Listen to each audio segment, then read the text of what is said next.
Hey friends, I'm Otis Gibbs, and this is the legendary photographer Jim Herrington.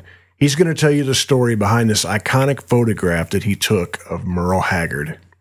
So somehow I just kind of fell into archaeology, going back and finding a lot of these people that had been forgotten forever. A lot of, and it was a lot of American music, jazz, blues, country, rockabilly, rock and roll people.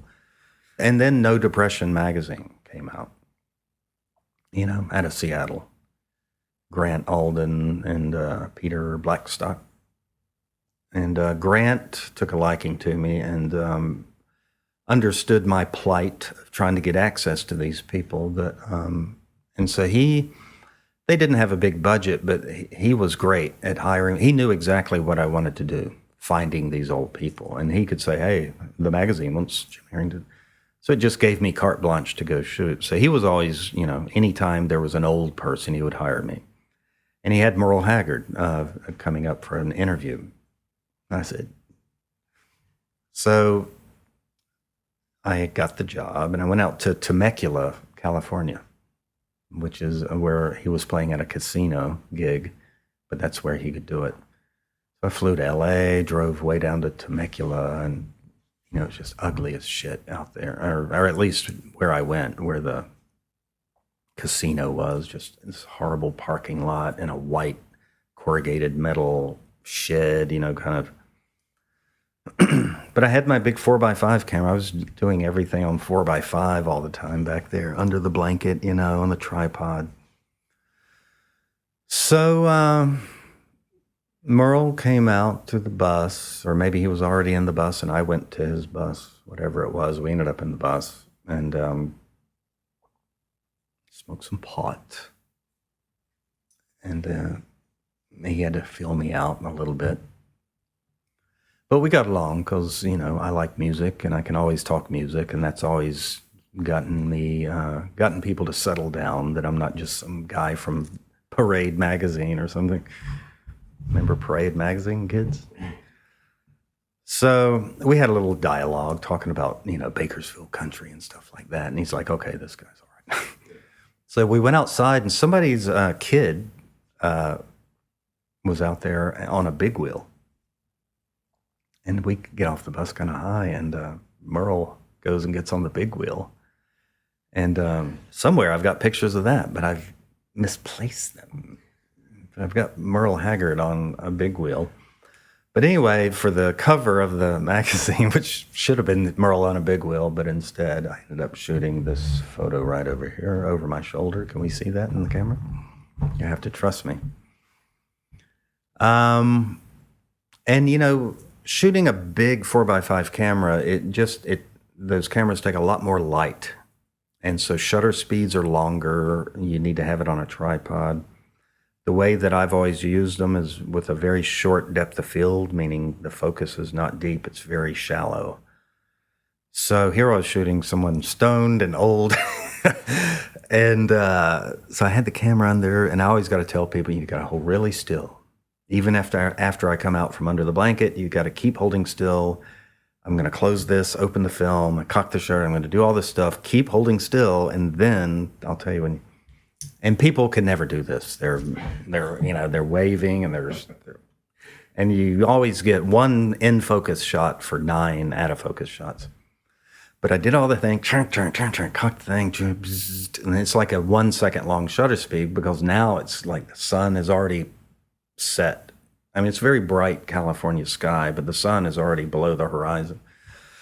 So, and I shoot another one. Anyway, I get them all home when I can really look at them, and every single one of them is laser sharp. He didn't move a muscle. I just remember about Merle, like it went into like some kind of monk state where he, turned into granite. He was, every single one, he didn't move. And he gave me that look, and that, he was good. What did Grant Alden think when he saw the image? Put it on the cover. I think he said this needs to be on the back of a buffalo nickel or something like that, or the front of the other side from the buffalo. If we're leaving the buffalo on, put Merle on the other side.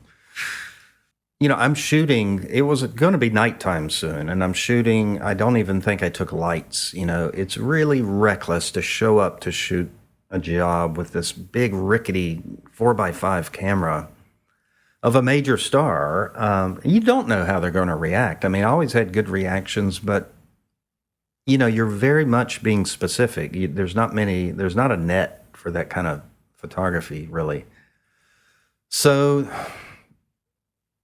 I was always a little bit scared because you just don't know what's going to happen. Things can fuck up easy with this kind of gear and stuff. So, and you don't get Merle Haggard every day. So, and also what I was using back then was this Polaroid that is called Type 55. They stopped making it. It was a beautiful thing, but you would load this film, put it in the film holder, pull the dark slide up, take the picture, usually a slow exposure, put the thing back, pull it through this, like Polaroid, the chemicals get spread through these rollers, and you pull it out, ring, hold it for 60 seconds, and then you open it. And with this kind of thing, there was not only a Polaroid, but there was a beautiful negative that came with it, like a real negative on negative film. And you had to put that negative in sodium sulfite, which is basically fixer. So there was just being out in the field, you had to depend on what kind of water you were getting. Sometimes you got like ice cold water and that's all you had, or sometimes you just got hot water and that's all you had. And so these negatives were always like delicate, and you had to get back to a hotel room or sometimes just fly directly. So, it wasn't, it was probably, I think I had a good reaction to some of these pictures, but you just never know. Are they really in focus? Is the negative sometimes there would just be dud negatives that the emulsion would come off. So, at that point I was really good with this material and this film and this camera, but there was still just like stuff that could happen. So I think it was days before it really sank in that I got this. I love the picture now, but it took a while for it to sink in that I got a good picture of him. Is it safe? Did I, And I think it was I think it was hot. I think it was hot summer California, and I think the negatives did get slightly tortured before I could really, because I would usually, you can't leave them soaking forever. So usually I would have to, I would do this stuff in a hotel bathroom. I would have these negatives. I'd have to figure out how to hang them up. I would take clothespins and a string and I would put them in the bathroom, but then I couldn't use the bathroom because I didn't want dust on it. So it's like I would make sure I use the bathroom before I lock it up. That's what I used to do. That's beautiful. Digital photography is for pussies. So things have changed a lot since digital photography came into the realm, and that started around 2000.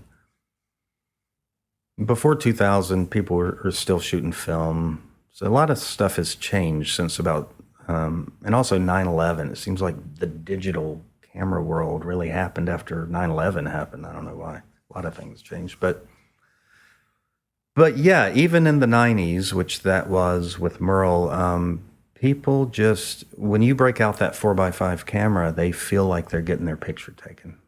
It's like, this is a different thing. And, not many people were doing that in the 90s. And I was, it's the same with the Peter Murphy story that you mentioned. It's like, if I can just tell that, that was just a publicity session at the Wiltern Theater during the day. Peter Murphy's playing at the glamorous Wiltern Theater in Hollywood, 1920s Art Deco theater, with a big lobby. So about 2 PM, he makes time to do for magazine stories. So I get in there, and there's already a photographer set up with his new wave canvas rolled out with the little triangle, the paint spatters. I never liked those things. And 2, strobe umbrellas. I keep walking past him. There's another guy with his paint spattered backdrop and his umbrellas. And I'm like, fuck. And I go down, and I'm kind of stuck at the end near the banister of this beautiful pewter staircase that goes up to the balcony. at the Wiltern Theater.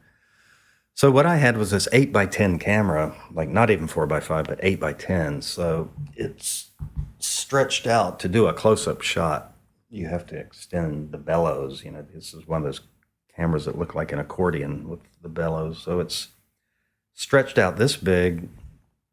And my little fetish back then was a bare light bulb on a strand, like some kind of Charles Bukowski apartment or something.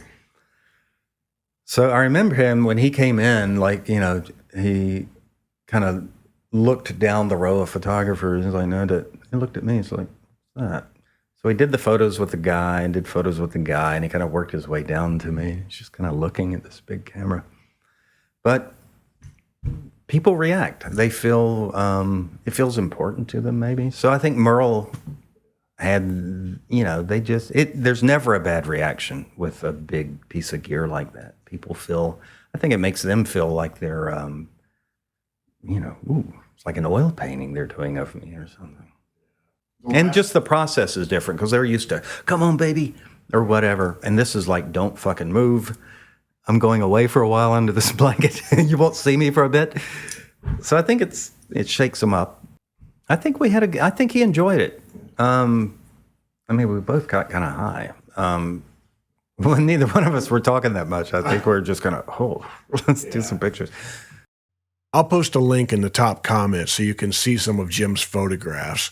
But subscribe to this channel, click the like button, and tell me down below what your favorite Merle Haggard song is. And I'll see you somewhere down the road. Much love to you.